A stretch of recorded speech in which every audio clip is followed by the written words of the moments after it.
시작됐네 우리 주님의 능력이 나의 삶을 다스리고 새롭게 하는 자유 안에 죄와 사망으로부터 나의 삶은 변하거나 충만하네. 시작됐네 우리 주님의 능력이 나의 삶을 다스리고 새롭게 하는 자유 안에 죄와 사망으로부터 나의 삶은 변하구나 충만하네. 은혜로 가 주의 은혜 한량없는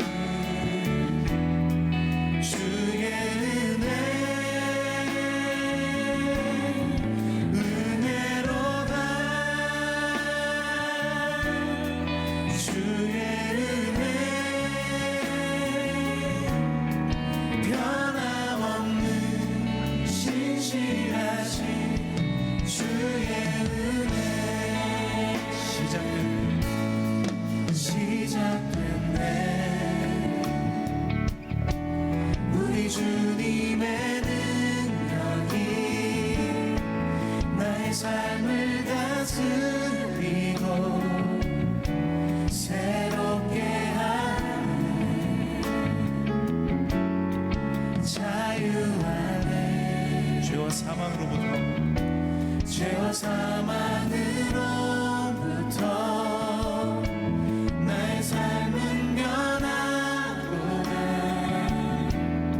충만하네.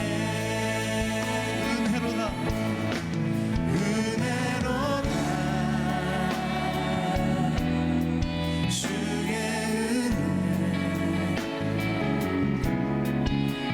한량없는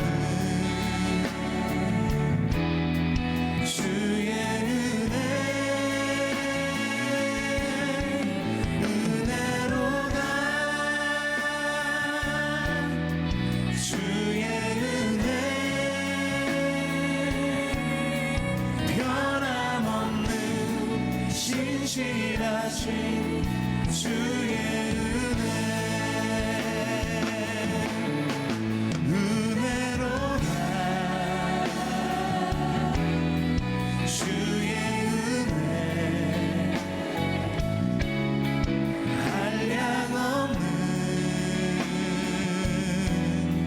주의 은혜 은혜로 가 주의 은혜 변함없는 신실하신 모든 것이 주님의 은혜임을 고백합니다. 은혜로다. 은혜로다 주의 은혜 한량없으신 주님의 은혜 한량없는 주의 은혜 은혜로 가 주의 은혜 변함없는 신실하신 주의 은혜 변함없는 신실하신 주의 은혜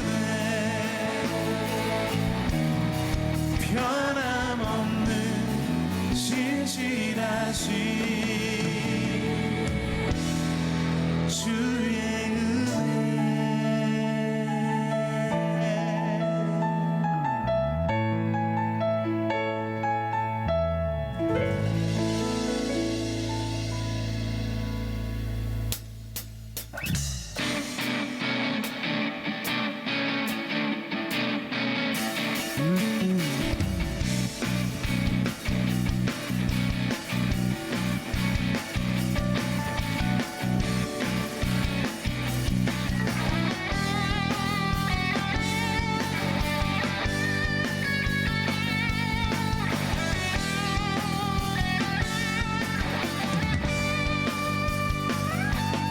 주의는 그녀 있더라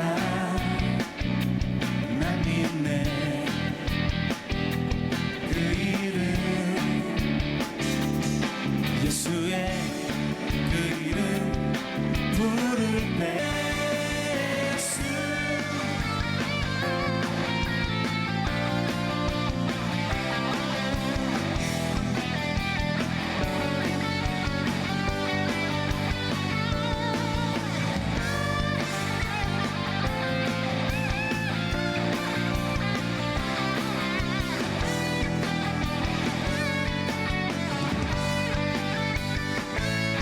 원수는 주 발 앞에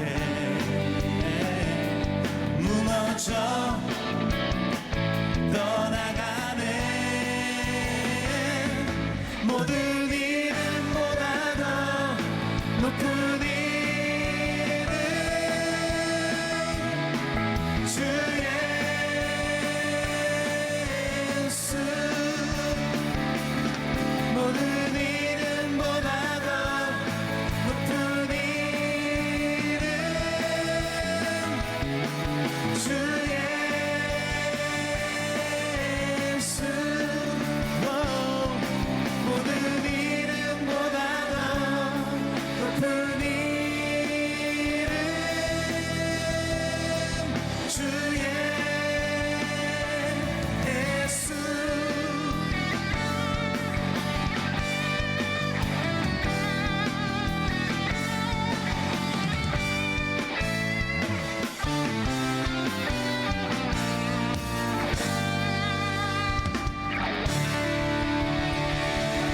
그 능력 되신 주님 이름 앞에 다시 한번 큰 감사의 박수 올려드리며 나아갑시다.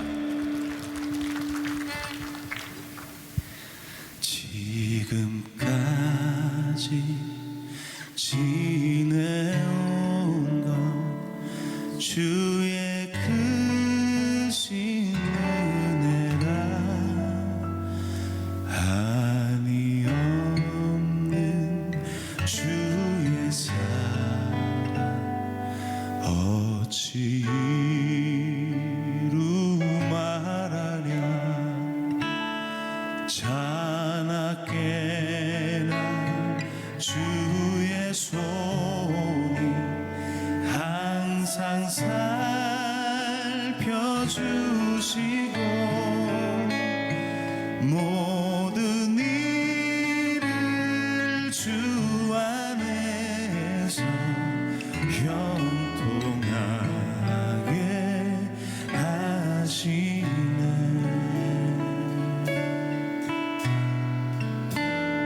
몸도 맘도 연약한 새 힘받아 사네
벗을 날도 멀지 않네.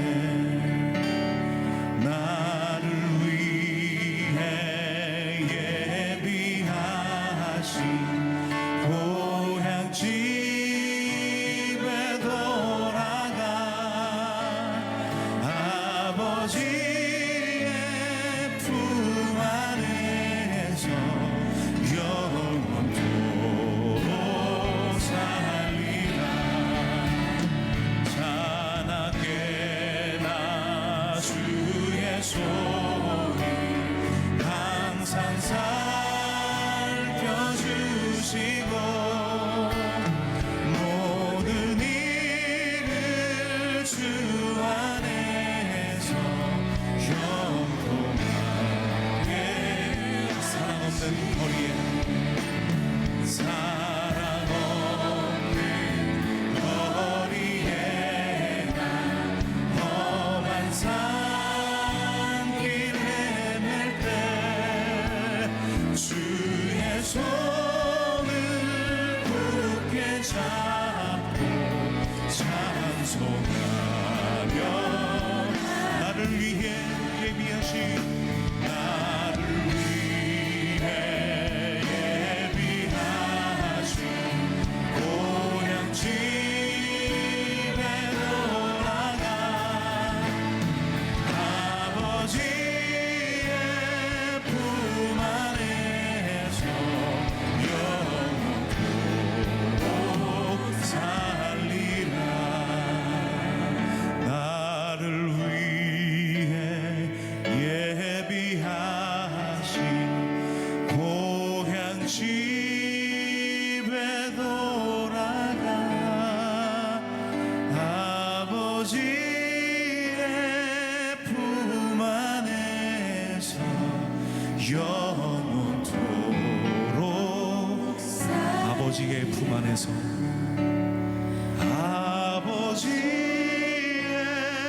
품 안에서 영원토록 살리라.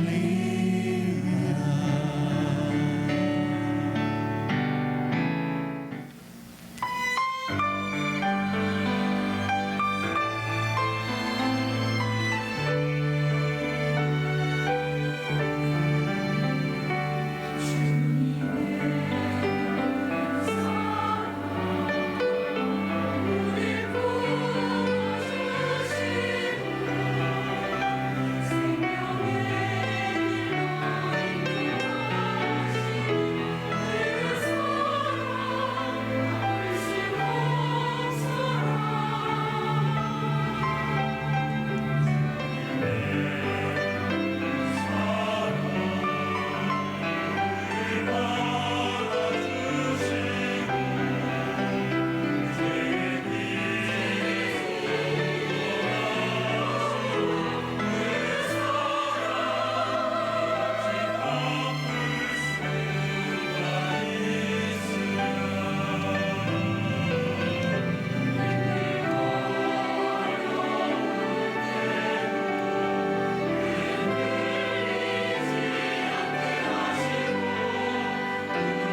오늘의 말씀은 시편 34편 1절에서 2절 말씀입니다.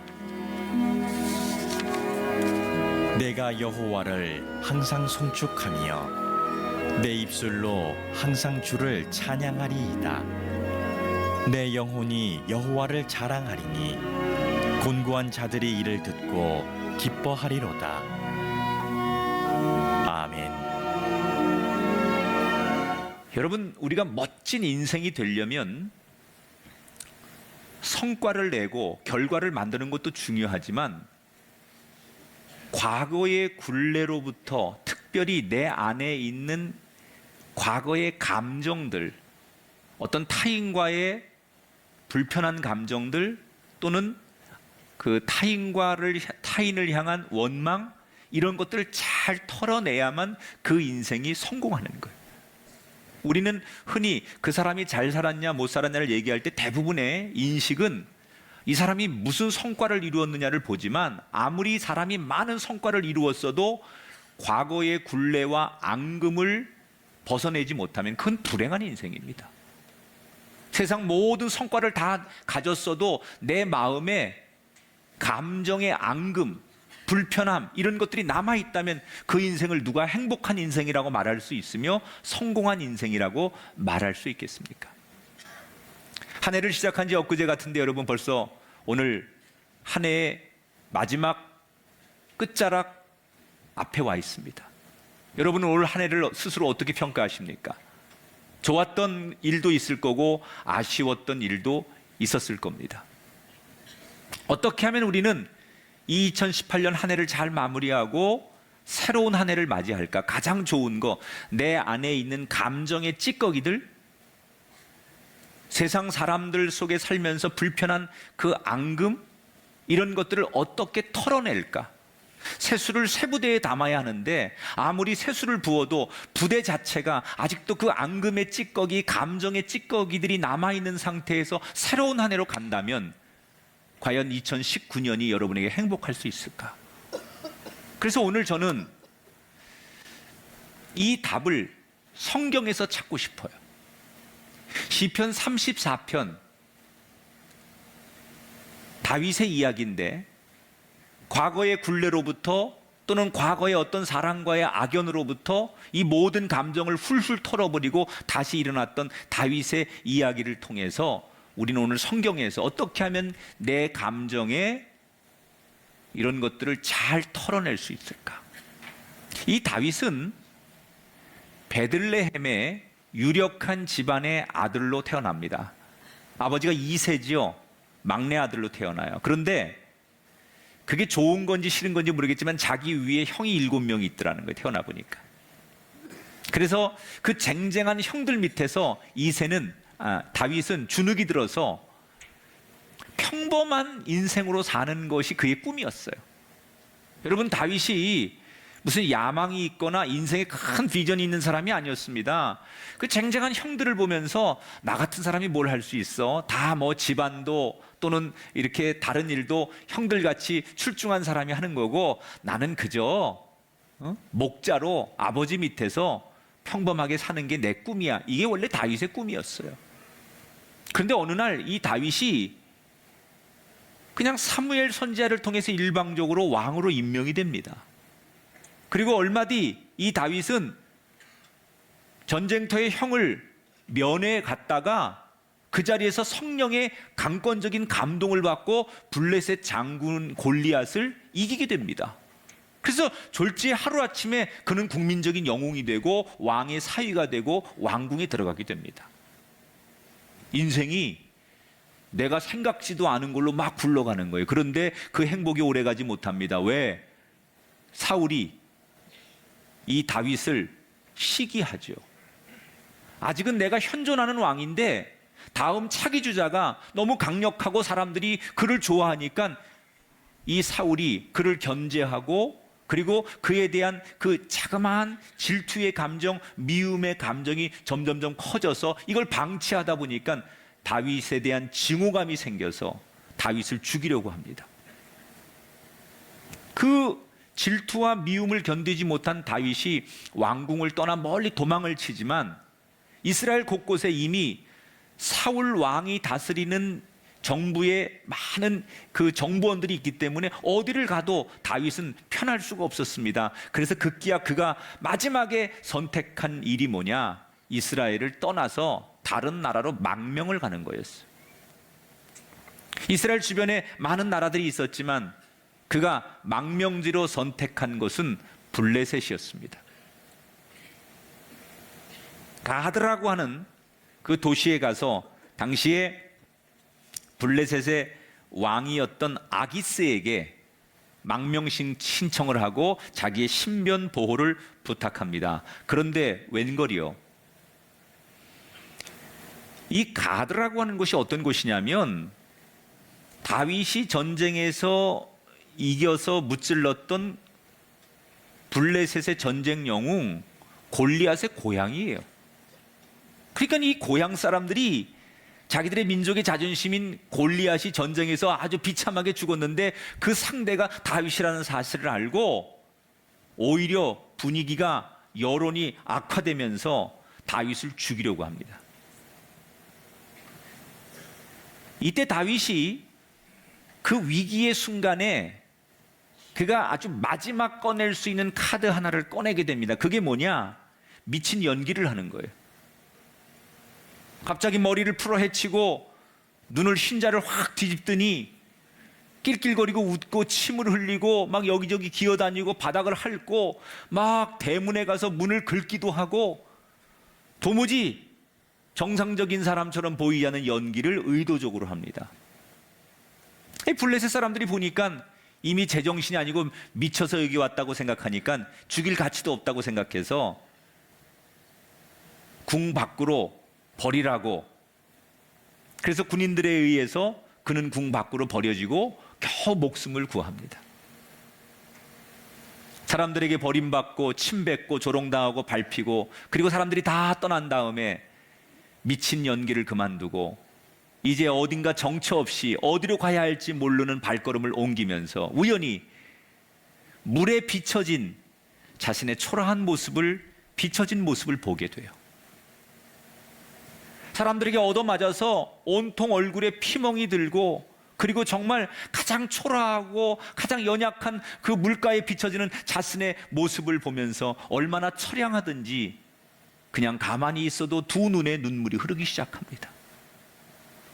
나는 잘못한 게 없는데 왜 내가 이렇게 미움을 받고 이렇게 내 나라 떠나서 남의 나라까지 와서 이런 처량한 인생이 되었는가? 그 사울 왕에 대한 미움과 세상에 대한 원망과 하나님에 대한 섭섭함, 이런 것들이 감정 안에서 올라오기 시작해요. 그리고 하염없이 그 감정 앞에 붙들려 눈물이 흐르는데 그 눈물이 흘려지는 그 처량한 신세 속에서 그가 기도를 드립니다. 그 기도가 바로 시편 34편의 기도예요. 가장 고달프고 가장 서럽고 가장 미움이 큰 상태에서 드렸던 그 기도에 그가 제일 먼저 무슨 기도를 드리느냐? 1절 2절 볼까요? 내가 여호와를 항상 송축하며 내 입술로 항상 주를 찬양하리이다. 내 영혼이 여호와를 자랑하리니. 자, 다윗이 제일 먼저 드리는 기도는 놀랍게도 하나님을 찬양하는 거였어요. 찬양. 우리는 흔히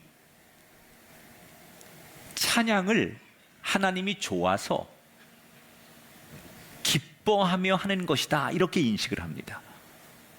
자, 그렇다면 다윗은 지금 하나님이 좋아서 기뻐서 찬양을 할 수 있는 상황일까? 여러분, 조금 전에 설명해 드린 대로 지금 다윗은 기쁨이 어디 있습니까? 하나님을 높이고 찬양할 마음이 어디 생기겠습니까? 오히려 하나님을 원망하고 섭섭함과 서러움의 감정이 그를 꽉 붙들고 있습니다.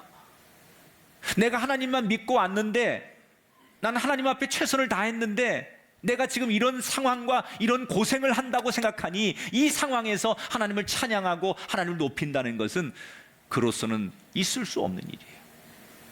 그런데 그는 왜 굳이 그 상황에서 하나님을 높이는 찬송을 드림으로 기도를 시작한 걸까? 이유가 있습니다. 그건 의도적인 거예요. 지금 하나님 앞에 섭섭한 감정, 하나님 앞에 미움의 감정, 이런 것들이 지금 자기 안에 자리 잡고 있는데 이걸 그냥 방치해 두면 이것이 나중에는 하나님을 부인하게 되고 하나님을 증오하게 되고 하나님과 완전히 돌아서는 감정으로 점점 커지는 것을 알았던 다윗은 지금 이 감정이 내 안에 들어왔지만 이 감정을 지금 털어내지 않으면 걷잡을 수 없다는 걸 알았기 때문에 다윗은 몸부림을 치는 거예요. 의도적으로. 이 감정을 그냥 놔두면 이게 앙금이 생기고 이게 점점 커져서 결국은 모든 것을 미워하게 됩니다. 이걸 너무나 잘 보여준 사람이 사울왕 아닙니까? 여러분, 사울이 처음에는 하나님 얼마나 잘 믿었던 사람이에요. 그런데 어느 날 다윗을 보면서 조그만 질투의 감정이 생깁니다. 그리고 그것이 믿기 시작합니다. 그런데 그 질투의 앙금을 그냥 방치해뒀더니 나중에는 사울이 어디까지 가느냐? 하나님을 미워하게 됩니다. 하나님을 등지게 됩니다. 하나님을 부정하게 됩니다. 그래서 사울의 인생이 망가진 거예요. 처음부터 사울이 하나님을 등졌던 사람이 아니에요. 그냥 그 감정의 앙금을 방치해뒀더니 나중엔 걷잡을 수 없는 지경까지 간 거예요. 그런데 딱 지금 다윗이 그 상황에 놓인 거예요. 지금 상황은, 지금 처지는 너무 괴롭고 너무 속상하고 너무 힘들지만 이걸 방치해두면 나도 사울처럼 하나님을 완전히 부정하는 인생으로 간다는 걸 알았기 때문에 힘들지만 지금의 이 감정을 털어버려야 되겠다. 혹시 이 자리에는 올 2018년 한 해를 살면서 아직도 내 마음의 감정에 어떤 사람을 떠올리면 혈압이 오르고 용서가 되지 않고, 아니 거기까지는 아니어도 그 사람 만나고 싶지 않은 불편한 그런 감정들이 있습니까? 여러분, 그게 더 커지기 전에, 그게 눈덩이처럼 점점점 더 커져서 내가 통제할 수 없는 지경에 오기 전에 지금 털어버리셔야 돼요. 어떻게 터냐? 억지로라도, 몸부림을 쳐서라도, 내가 울면서라도, 다윗처럼 너무너무 초라하고 너무너무 힘들고 너무너무 하나님 앞에 섭섭하지만 몸부림치는 거예요. 하나님을 찬양합니다. 하나님, 당신이 맞습니다. 지금 처지는, 지금 내 상황은 너무나 비참하고 고통스럽지만 그래도 당신이 맞습니다. 그래도 난 당신을 떠날 수 없습니다. 이렇게 몸부림치는 이런 노력이, 이런 의지가 있어야 우리의 감정이 정리되는 거예요. 울더라도 하나님을 부르세요. 입이 열리지 않을 만큼 힘들어도 억지로라도 하나님을 부르세요. 그럴 때 여러분 안에 있는 서러움의 감정, 미움의 감정, 새해로 절대로 가져가면 안 되는 감정을 오늘 내일 털어버리게 될 줄 믿습니다. 2019년을 맞이하셔야 되는데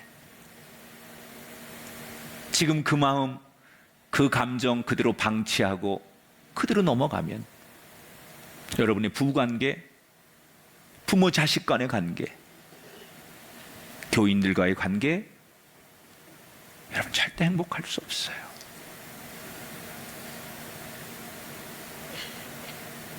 몸부림치셔야 돼요.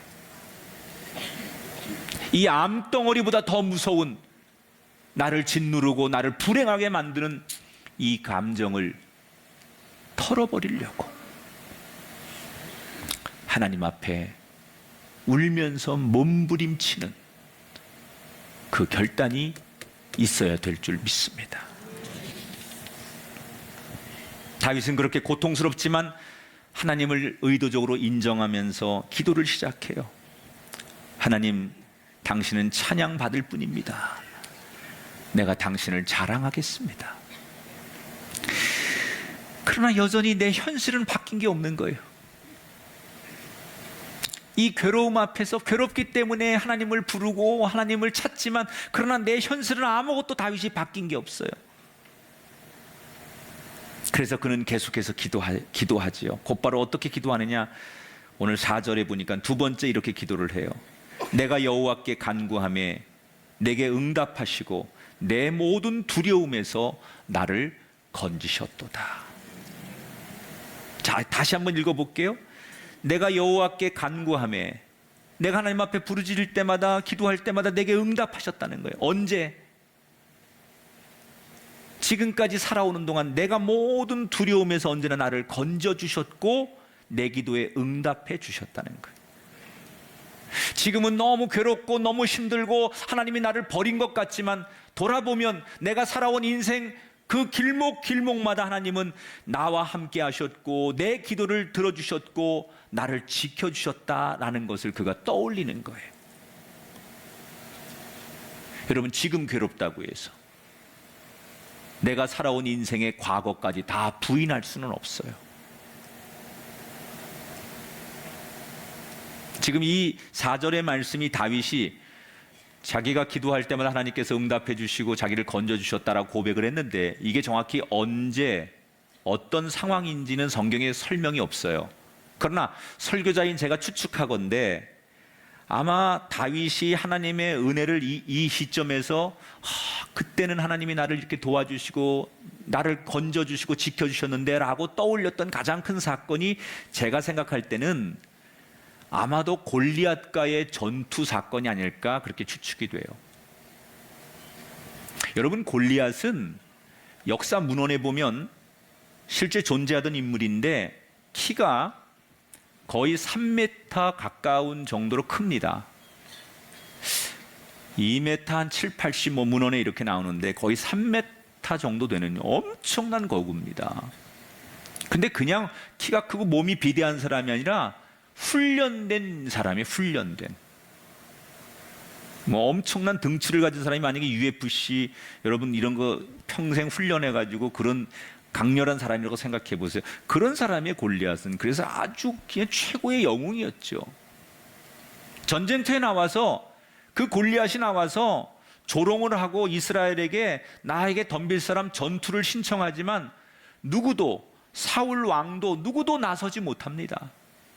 그때 아버지 심부름을 놨다가 우연히 그 광경을 목격하고 있는 다윗의 마음에 갑자기 성령이 강권적으로 네가 해라. 그리고 성령이 그에게 역사를 하니까 다윗이 얼떨결에 나선 거예요. 제일 먼저 그의 형이 말렸겠죠. 사울왕도 성경에 보면 말립니다. 너무나 어린 소년이 아무도 안 나서니까 내가 하겠다고 나서니까 다 말렸어요. 말이 안 되지요. 그런데 다윗이 뭐라고 말하느냐? 난 자신이 있다는 거예요. 다 안 된다는데, 왕도 안 되고 전문가도 안 되고 형도 안 된다는데 자기 혼자 난 자신이 있다는 거예요. 난 이길 수 있다는 거예요. 그러면서 골리앗 앞에 쓰는 거 아닙니까? 그때 그가 자신이 있다고 한 근거가 뭐냐? 뭘 가지고 자신이 있다고 하는 거냐? 바로 과거에 하나님이 자기 자신을 도와주시고 지켜주신 그 경험이 있기 때문에 자신이 있다고 말해요. 자, 이 내용이 사무엘상 17장에 자세히 소개가 되어 있는데 그 상황을 다윗이 자기가 고백한 내용이에요. 한번 읽어볼게요. 여호와께서 나를 사자의 발톱과 곰의 발톱에서 건져내셨은즉 나를 이 블레셋 사람의 손에서도 건져내시리이다. 할렐루야. 여러분, 다윗이라고 골리앗이 두렵지 않았겠습니까? 그런데 그는 그 두려움의 감정을 뭘로 이기느냐? 지난 과거의 경험을 떠올리며 자기 안에 찾아온 그 두려운 감정을 이겨내요.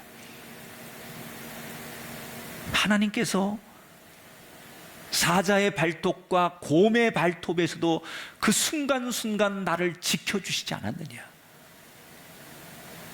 그런 것처럼 저 골리앗의 힘 앞에서도 나를 지켜주실 것이다.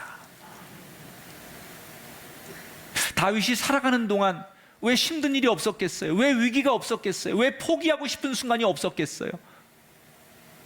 지금 이 순간도 하나님이 너무나 원망스러운 상황이에요. 그런데 그가 그런 감정이 찾아올 때마다 힘들고 포기하고 원망스럽고 모든 걸 다 내려놓고 싶은 그런 인간적인 감정이 들 때마다 그가 그것을 극복했던 노하우 중에 하나가 뭐냐? 지금까지 나와 함께 하셨던 하나님의 은혜를 떠올리며 자기 입으로 고백하는 거예요. 그랬더니 어떻게 됩니까? 하나님이 그를 이기게 하시는 거예요. 여러분, 이런 말 들어보셨어요? 말이 생각을 지배한다. 따라합시다. 말이 생각을 지배한다. 자기가 지금까지 받은 은혜, 하나님이 자기를 지켜주신 그 경험들, 그런 것들을 그가 자기의 입으로 고백하는 거예요. 조금 전에 읽은 그 말씀대로 하나님께서 사자의 발톱과 곰의 발톱에서 나를 지켜주시고 내가 기도하면 응답하셨던 하나님, 자기가 자기 입술로 하나님이 순간순간마다 나와 함께 하셨던 것을 그가 자기 입으로 고백하는 거예요. 그랬더니 그의 마음속에 있는 미움의 감정, 섭섭함의 감정, 두려움의 감정, 이 모든 것들이 털어내지기 시작되더라는 거예요. 나도 내 마음속에 누군가를 미워하고 쓸모없는 이 감정의 찌꺼기들을 버리고 싶은데 그게 잘 안 되는 분이 있습니까? 오늘 다윗이 우리에게 가르쳐주는 이 두 번째 해답, 내가 받은 하나님의 은혜를 기억하고 고백하는 거예요. 그때 하나님 그 죽을 고비에서 나를 살려주셨고, 그때 이미 넘어지면 못 일어날 상황에서 하나님이 나를 용서해 주셨고, 그때 하나님 우리 가정, 내 자식, 그때 하나님 살려주시고, 그때 길을 열어주셨고, 그때 도와주셨지. 이걸 기억하고 이걸 내가 스스로 고백할 때 내 안에 지금 현실적인 이 감정들이 내 안에서 사라지게 되는 거예요.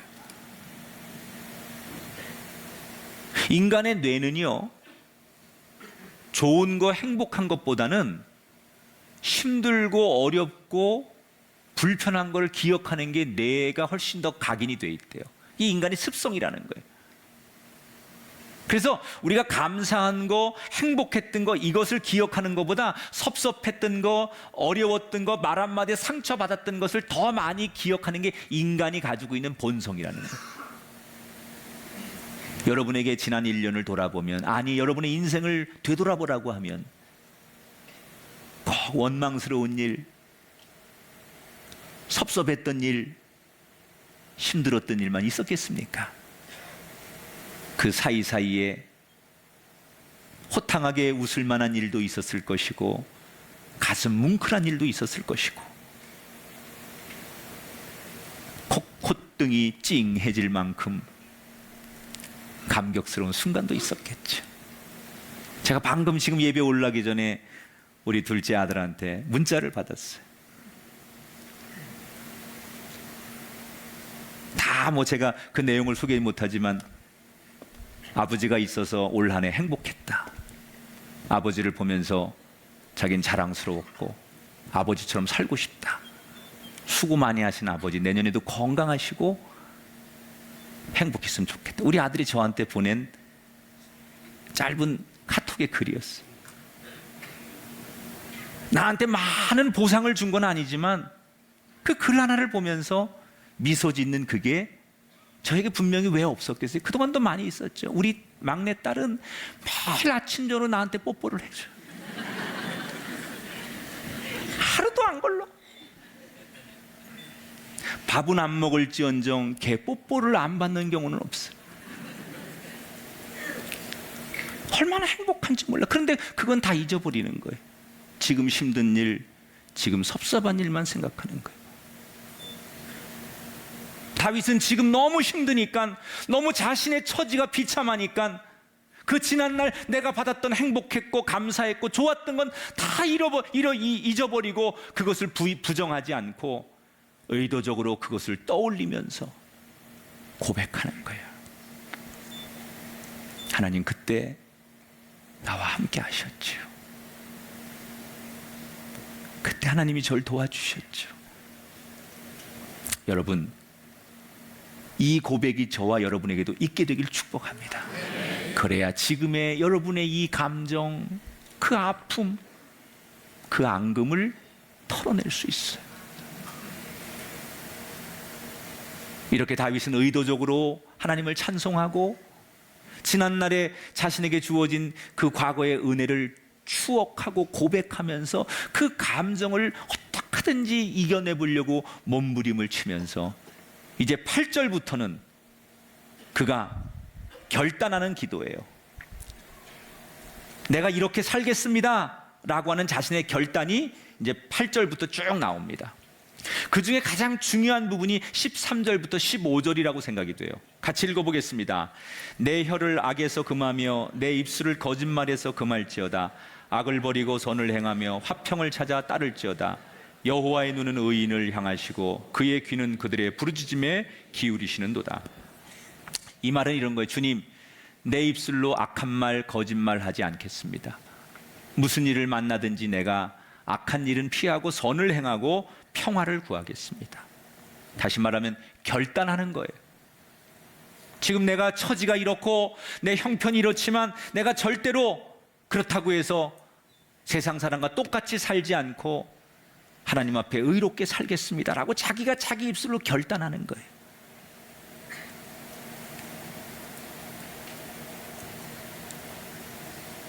여러분, 아무리 힘들어도 하나님이 주신 길을 버리면 안 돼요. 한번 따라 할까요? 바른 길이 이깁니다.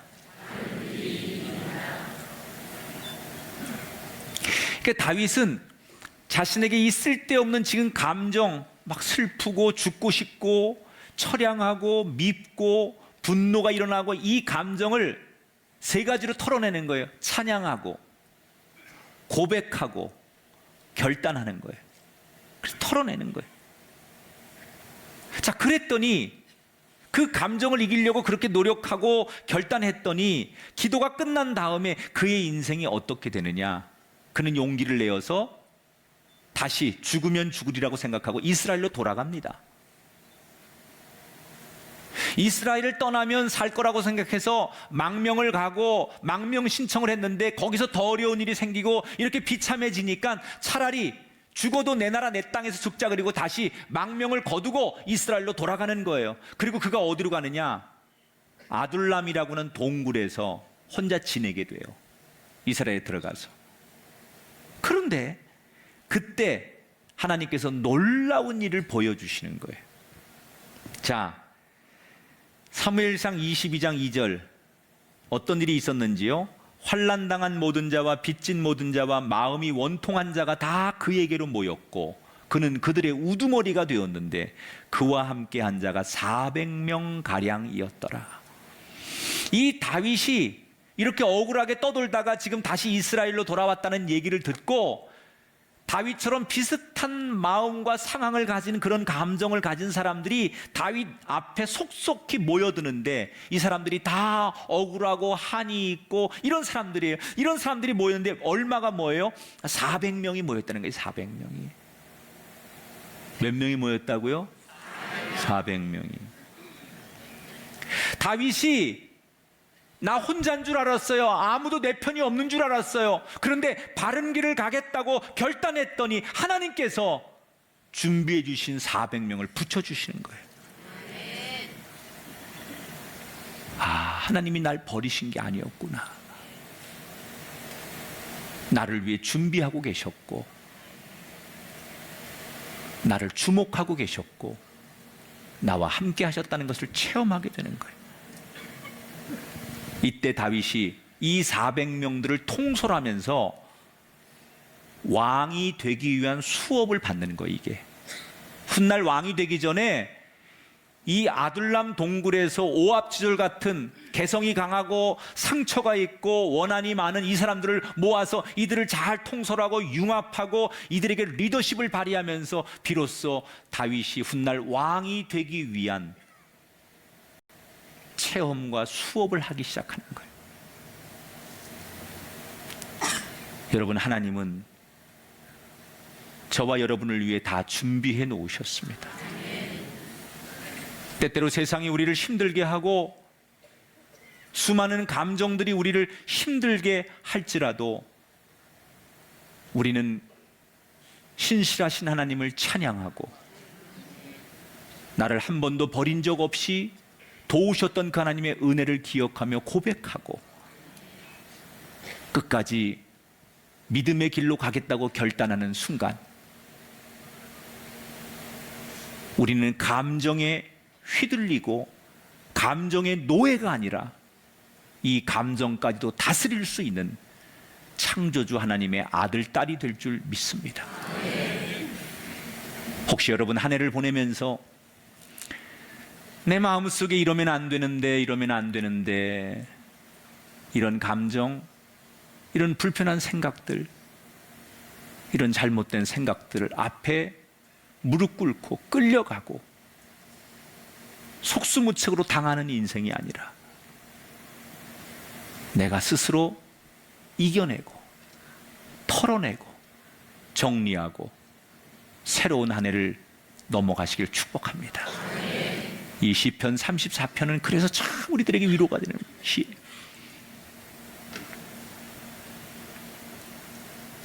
2019년이 코앞에 와 있어요. 여기서 오늘 내일 이 말씀 앞에 결단하지 않으면 우린 2019년 넘어가는 의미가 없어요. 울더라도 몸부림치세요. 울더라도 하나님 앞에서 울어야 돼. 그리고 하나님을 인정하셔야 돼. 아무리 섭섭하고 아무리 고달프고 아무리 힘들어도 하나님을 인정해야 돼. 그럼 아무리 힘들어도 여러분 부모는 부모잖아요. 아무리 속썩여도 여러분 자녀는 자녀잖아요. 그 근본은 바뀌지 않는 거예요. 아무리 힘들어도 하나님을 고백하고 하나님을 인정해야 돼. 그리고 받은 은혜를 일부러라도 떠올려 보세요. 그리고 결단하시는 순간 여러분의 2019년은 시온의 대로가 열릴 줄 믿습니다. 우리의 감정을 다 정리하고 출발하는 복된 하나님의 백성들이 되시기를 주님의 이름으로 축원합니다.